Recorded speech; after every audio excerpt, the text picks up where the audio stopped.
Good afternoon. If you want to take a fairly good idea and a fairly decent initiative and turn it into a major fiasco, here's how you do it.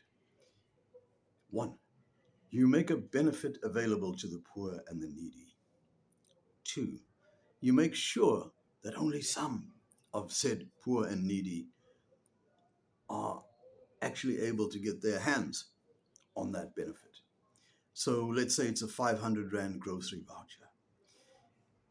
Three, you give it to our counselors to distribute. And our councillors, of course, are known for their fairness, their transparency, their absolute opposition to nepotism and fraud and graft. So, hey, good move for starters. Then you make the rules and the criteria so loose as to be almost non existent, so that the opportunity for nepotism, the very same nepotism, fraud, favoritism, etc., is great. And you make the communication so vague as to be almost non-existent, so that rumors can abound and people run around like headless chickens, and you strip them of every last vestige of whatever little remaining dignity they have. Now, this is what happens, well, has happened for the last few Christmases. I first became aware of this thing a couple of years ago. I was at some function, there was a break, and a lady quite conspiratorially whispered to me that there were vouchers available. Now, it was the kind of whisper that said, don't tell anyone about this. Now, when something like this is a state secret, that tells you already that something is awfully rotten in the state of Denmark.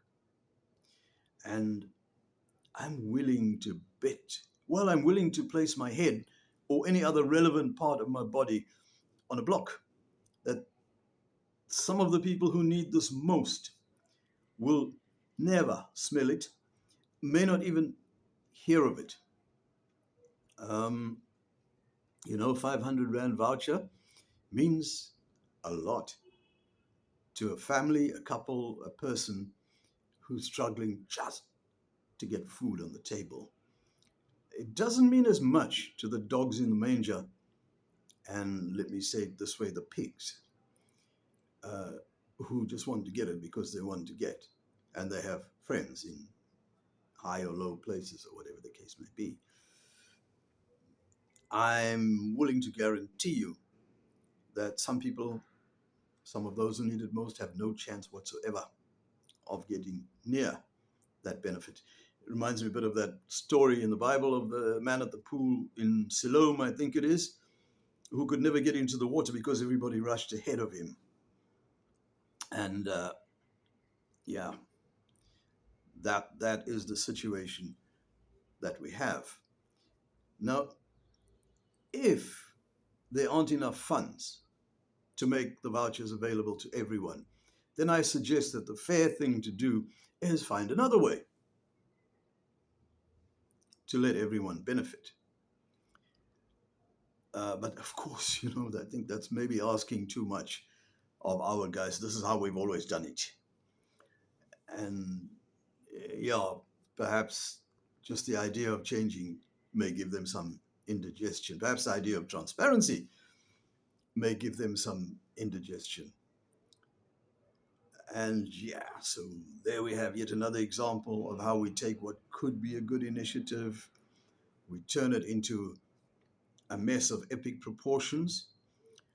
We generate unhappiness, um, friction, resentment, and all the other good things that make us a truly great country, a green and pleasant land.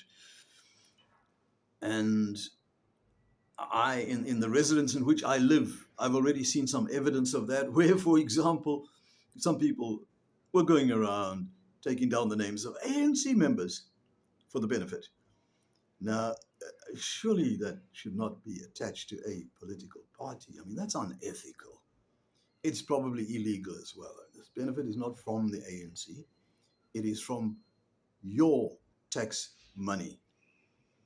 But guys, hey, what can I say? I generalize when I say this, but we voted in this excrement, and we must continue to smell it. Have a lovely day. Cheers.